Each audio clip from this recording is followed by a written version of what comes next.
ساكن بين الغرف الاثنين، لا ترعشي في بحيرة لا مولا تدخل خلبور الطليل.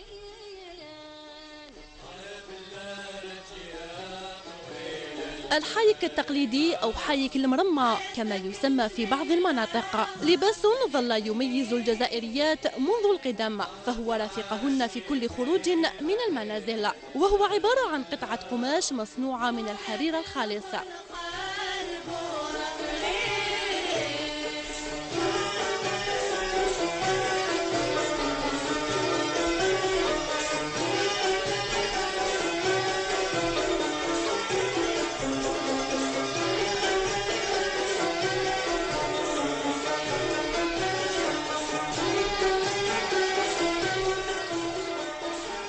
كان الحايك في القديم جزءا من أصالة الجزائريين، ولطالما كان ملهما للعديد من الأسماء المبدعة التي جسدته في لوحات قدرت بملايين الدولارات.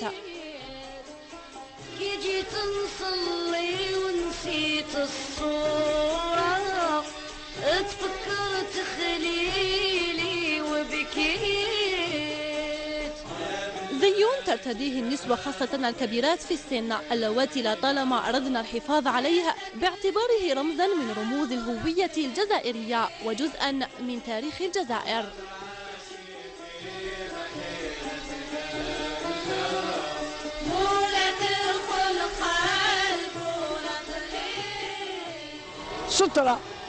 سترة وبهوة، الحايك بيض والسلام بيض، كي زاد الأخضر أمنية، ونتمنى إن شاء الله ما ينساوهش الأجيال القادمة، وراني متحققة بلي ما ينساوهش، مناش ما تلبسوش البنت ولما تخرج عروسة من دار باباها تلبس الحايك. والعودة إلى التقاليد هي محمودة، ومليح أن نحيي التراث سواء من خلال اللباس أو المكلة أو الأدب أو الشعر الملحون والشعر الشعبي، لأنه هذا يبقى الهوية الجزائرية. للحايك أيضا حكاية لا تنتهي، عنوانها النضال ومقاومة المستعمر الغاشم، أين استعملته النسوة إبان الفترة الاستعمارية في تخبئة السلاح.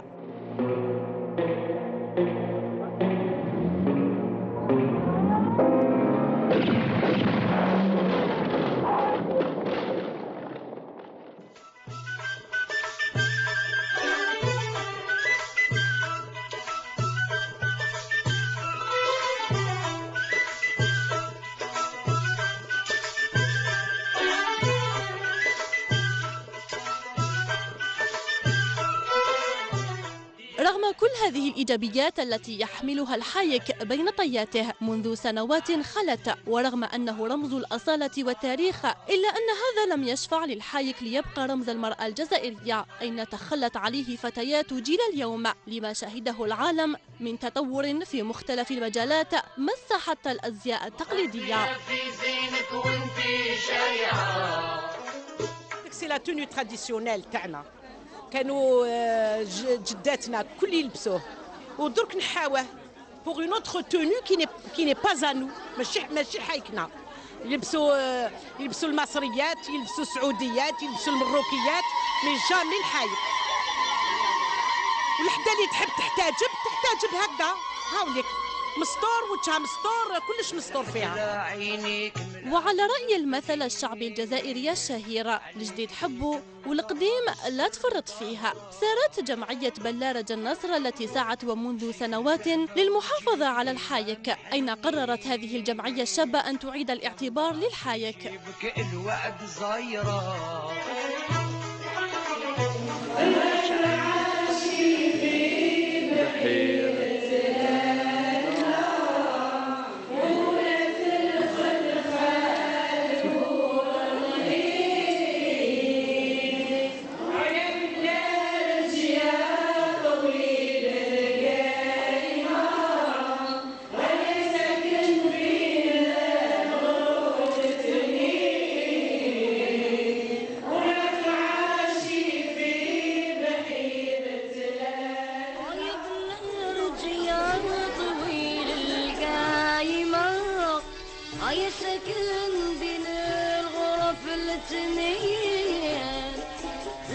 ترعشي في بحيرة لا.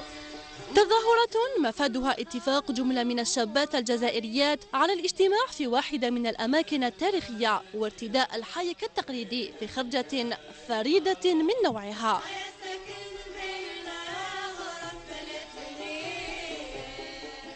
ان شاء الله باش يعاود، ماشي نقولوا يولي الحايك بصح باش ما ينساوهش، بصح مالغري كو حنا ماذا بينا يولي، فهمتي؟ مي غراس او سورتي اللي رانا نديروهم ان شاء الله عاودنا مدينا له روح. هذه المرة كان اللقاء بقصر رياس البحر بالعاصمة، أين جهزت النسوة أنفسهن فيه وبدأن بترديد أغاني تراثية جزائرية احتفالا بالحايك كزي تقليدي جزائري. حنايا مالفين نخرجوا اونتر ال 20 وال 21، واليوم كي جاتنا هذا العام طاح ب 19 مارس هو عيد النصر تاع الشعب الجزائري كوموندي، وقلنا حجه وفرجه الوغ درناها الخرجه من الباستيون 23 من قصر الرياس. يما شوشتي مذكورة هادو 7 سنين ما صليت، كي جيت نصلي ونسيت الصورة تفكرت خليلي وبكيت. شابات في مقتبل العمر يهدفن لإيصال هذا التراث الجزائري للعالمية، وكذا يحلمن بأن يشارك في عروض أزياء عالمية. كنت متمنية نشوف دي ستيليس هكا هما ياخذوا الحايك كمادة عمل يطوروه باش يقدروا يسوقوه، باسكو حنا المنتوج تاعنا علاش في الجزائر اون جينيرال يقعد المنتوج في الجزائر ما يتوافقش مع المعايير العالمية اللي هما واش يسحقوا واش يحبوا. في مناسبات يومية، في مناسبات ما بيش انايا تاع فنانات عالميات، وعلاش ممكن يتبناو الحايك كلباس، سورتو المادة تاعو تاع المادة الصنع حرير. راني لابسه الحايك تاع ما غرومير، وهي تاني كي تخرج ولا كي تروح للعراس مناسبات تلبسوا، مازالها تلبسوا للان. دي اول مشاركه تاعي في هذه التظاهره تاع الحايك، وحبينا يعني انا كنت نفضل بلي جميع بنات تاع الجي ماشي من الجي يعاودوا يجوا يبارتيسيبيو في هذه التظاهره. درت لهم لو غاتو هذا جو فولي بارتيسيبي دوني ان بتي بو، قلت لهم فوالا ماشي غير حنا النساء اللي نلبسوا الحايك، ميم الغاتو تاعنا بوكوا با نخرجوا اون مود بالحايك.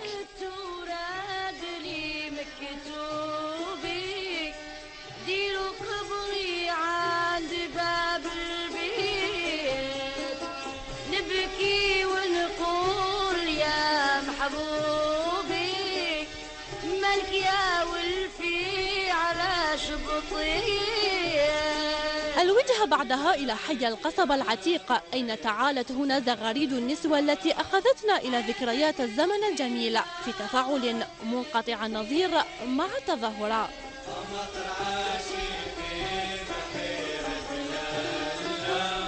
حاجه مليحه كيما هذه دو طون زون طون باش نتفكروا العوايد. دو طون سي اون اوكازيون تاع لو 19 عيد النصر اليوم لو 19 مارس.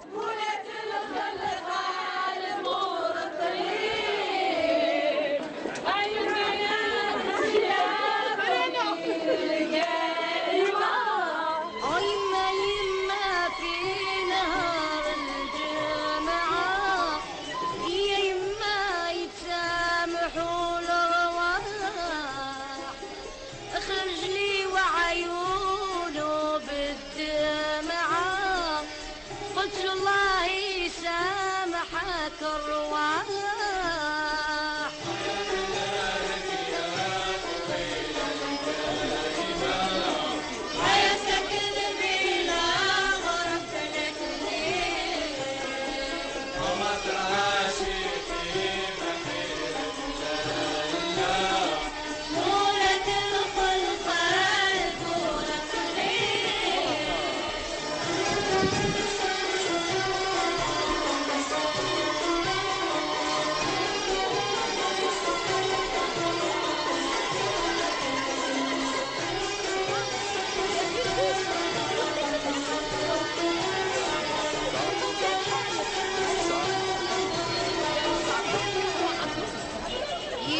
يمالي عتي مكتوبة واللي حبيته شغلاني وش يدير اللي ترك التوبة راهي الدمعة قهرت عياني Bon, ça s'est très bien passé, alhamdoulilah. Et puis c'est tout à notre honneur de porter le hayek à nos aïeuls. Et voilà, et je suis très contente. C'est un événement qu'on ne peut pas rater, on est des blardistes fidèles. Voilà.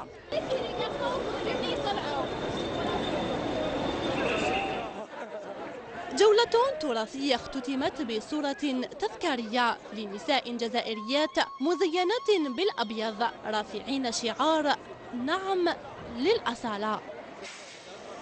فكرة بسيطة روج لها عبر صفحات مواقع التواصل الاجتماعي واستطاعت أن تستقطب عددا كبيرا من المتتبعات اللواتي يهدفن إلى رد الاعتبار للحايك التقليدي الذي يعد رمزا من رموز الهوية الجزائرية وفرصة لتذكر أيام الزمن الجميل.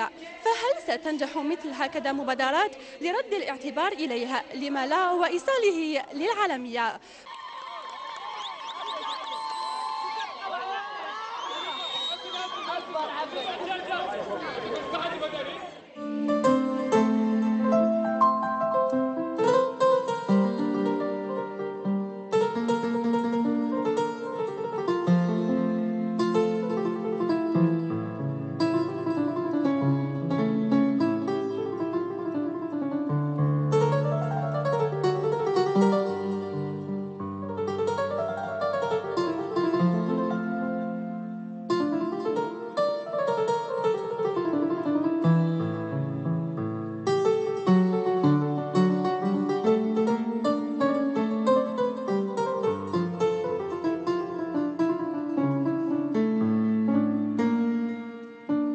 Qu'est-ce que